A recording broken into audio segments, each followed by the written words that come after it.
मराठीमध्ये 2 विचित्र नावांचे चित्रपट अनाऊन्स झालेले आहेत. आय सॉरी, पण यांची खरंच नावं फार विचित्र आहेत.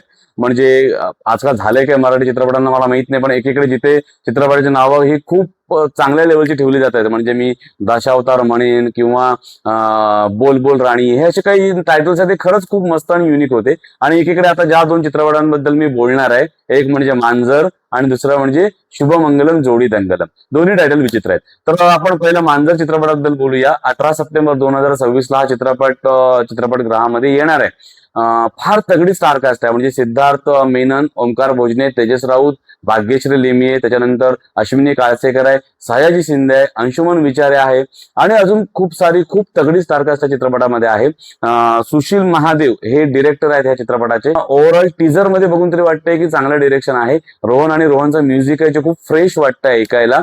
आणि सगळ्यात जमेची बाजू म्हणजे 3 मित्रांची स्टोरी असून सुद्धा जे उगाचचा बॉईज चित्रपट वगैरे असं आलं होतं, त्याच्यामध्ये काहीतरी चावट किंवा काहीतरी बिलो द बेल्ट विनोद करायचे अननेसेसरी असलं काहीही वाटत नाहीये. किंवा इव्हन मामाच्या गोव्याला जाऊया मध्ये पण तसा थोडासा विनोद होते, पण तसलं काहीही वाटत नाहीये. खूप चकाचक आणि क्लीन कॉमेडी याच्यामध्ये दिसते. आणि ही 3 मित्रांची स्टोरी आहे, जे की कॉलेजचे मित्र आहेत. त्याने त्यांच्या प्रोडक्शनचं नाव दिलंय कॉलेजला एसटीओ युनिव्हर्सिटी म्हणून. आणि त्या 3 मित्रांपैकी एक मित्र आहे तो फार ओव्हर स्मार्ट मित्र आहे, ज्याचं काम सिद्धार्थ मेननने केलं, ज्याचा लव्ह इंटरेस्ट आहे भाग्यश्री लिमये. दुसरा आहे ओमकार भोजने, जो त्याच्या भोळ्या चेहऱ्यानं कोणालाही मूर्ख बनवू शकतो. आणि तिसरा आहे तो तेजस राऊत, जो थोडा देवभोळा टाईपचा वगैरे आहे. जसं तुम्हाला 3 इडियट मध्ये कॅरेक्टर दाखवलं होतं बा शर्मांचं, तशा पद्धतीचं हे 3 कॅरेक्टर्स आहेत. आणि मग ह्यांच्या तिघांच्या म्हणजे ते मे बी नोकरी शोधायचा प्रयत्न करतायत आणि त्याच्यामधून जे काही विनोद निर्माण होत आहेत त्याच्याबद्दल हा चित्रपट आहे.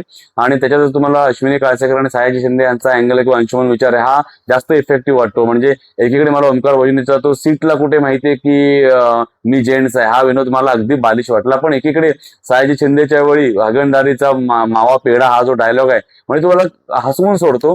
सो ओव्हरऑल असं वाटतं की तुम्हाला एक छान खळखळून हसवणारा आणि प्लस त्याच्यात अजून काहीतरी स्टोरी फार छान असेल असा चित्रपट आहे.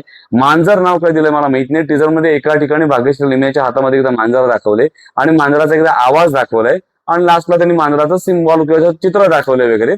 तर कसं त्याची गुंफणे माहित नाही, पण मला नाव ह्याचं म्हणजे खरंच काही तितकंसं रिलेव्हंट वाटत नाही. आता चित्रपट आल्यावरती आपल्याला कळेल. आणि दुसरा चित्रपट बोलायचा तो म्हणजे शुभमंगलम जोडी दंगलम. एकदम वाह्यात नाव आहे, म्हणजे काय त्याला लॉजिकच नाहीये. म्हणजे कारण का मी मांजरमध्ये म्हणून ऍटलीस्ट त्यांना काहीतरी मांजरासोबत रिलेव्हन्स दाखवायचं असेल. कोण बघत असेल त्यांच्या निर्मात्यांपैकी तर बाबांनो बदला टायटल, नॉनसेन्स टायटल आहे. आता थोडं चित्रपटाबद्दल बोलूया किंवा त्या टीजर बद्दल बोलूया. तुम्हाला 13 वर्षापूर्वी जुळून येती रेशीम गाठी नावाची एक सिरियल आली होती माहितीये का? म्हणजे तरुणांमध्ये प्रचंड फेमस झाली होती. प्राजक्ता माळी आणि ललित प्रभाकर यांची सिरियल होती. आणि हलकी फुलकी प्रेम कथा आणि खूप जास्त चालली होती लोकांमध्ये ही सिरियल. तर त्यांनी प्रमोशनच असं केलंय की लोक आग्रहास्तव आम्ही 13 वर्षांनी ही जोडी परत आणतोय, प्राजक्ता आणि ललित प्रभाकर. आणि टीजर मध्ये फक्त एवढंच दाखवलंय की तो कारच्या शेजारी उभे आहे, ती धावत येते आणि ती सरकते, तो तिला हातानं धरतो आणि अन्न असून सुद्धा ती बिंदास त्याच्या जवळ येते, स्माइल करते, त्याच्या मिठीत येते. अशा पद्धतीचा तुम्हाला टीजर दिसतो. अगदी छोटासा टीजर आहे, पण मी खरं सांगू जोडी एकदम फ्रेश आणि चकाचक वाटते. म्हणजे जी तुम्हाला 13 वर्षापूर्वी दोघांची वाटली होती अशीच दोघं पण अगदी त्या रोमॅन्टिक इमेजला परफेक्टली मॅच करतायत. म्युझिक जे बॅकग्राऊंडला वाजतंय तेही खूप छान वाटतंय. मला असं वाटतं की हा एक हलका फुलका रोमॅन्टिक चित्रपट असू शकेल. फक्त टायटल बद्दल त्यांनी विचार करावा. आणि हा चित्रपट रिलीज होणार आहे 1 मे 2027 ला. तर तुम्हाला ही जोडी 13 वर्षानंतर बघायला आवडेल काही कमेंट मध्ये लिहा. आणि हा व्हिडिओ आवडला असेल तर लाईक, कमेंट आणि सबस्क्राईब करा. धन्यवाद.